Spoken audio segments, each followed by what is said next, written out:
So, good morning. So, ngayon ay gagawa tayo ng activity, which is ito ay isasend natin sa GC ng mga bagets, ano? Kasi tayo ngayon ay naka-MDL dahil sa bagyo. So, ito yung part ng lesson namin, which is weaving, na kung saan gagawa sila ng fishda, or yung fish weaving. So, ito yung mga materials na kailangan. Dalawang kulay na colored paper. Ayan. Siyempre, scissors, at saka glue. So, tara, simulan natin. So, first step ay magkakat ka muna ng strips. So, tatlong strips sa red and tatlong strips sa yellow. Tara. Okay, so ito yung kailangan natin. So, 3 sa red and 3 sa yellow. So, ang next step natin is i-fold mo lang na ganito. Yung 6 na strips.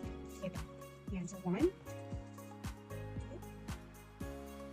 Ayan. So, ito na yung ating mga strips na naka-fold. So, ang next natin ay kailangan natin ng isang red and tsaka isang yellow.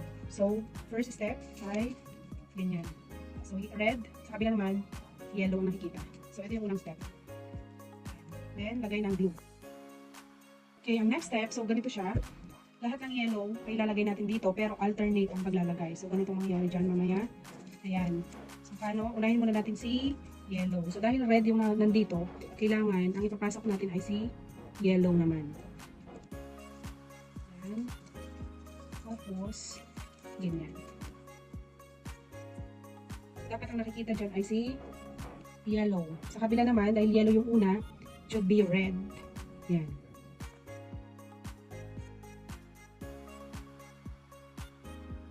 Okay, so we are done with the yellow. Ang next natin is red. So, dito naman, kailangan dito naman natin siya ilalagay. So, let's go. Alternate din ang paglalagay niyan.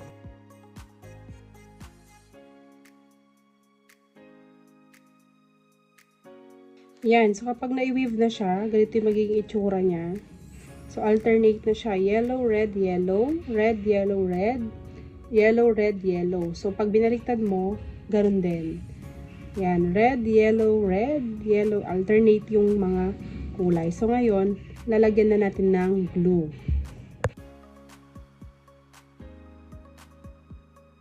So, ito yung finished product. So, paano siya magiging isda?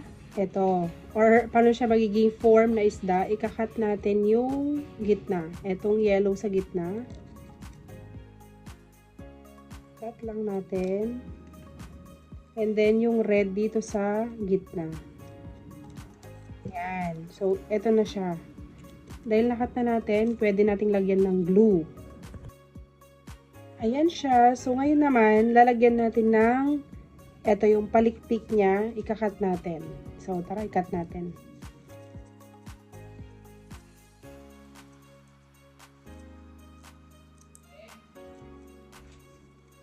Mami.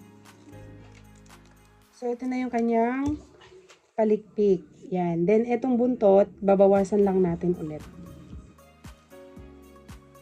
Then, next one, itong buntot, kailangan nating bawasan.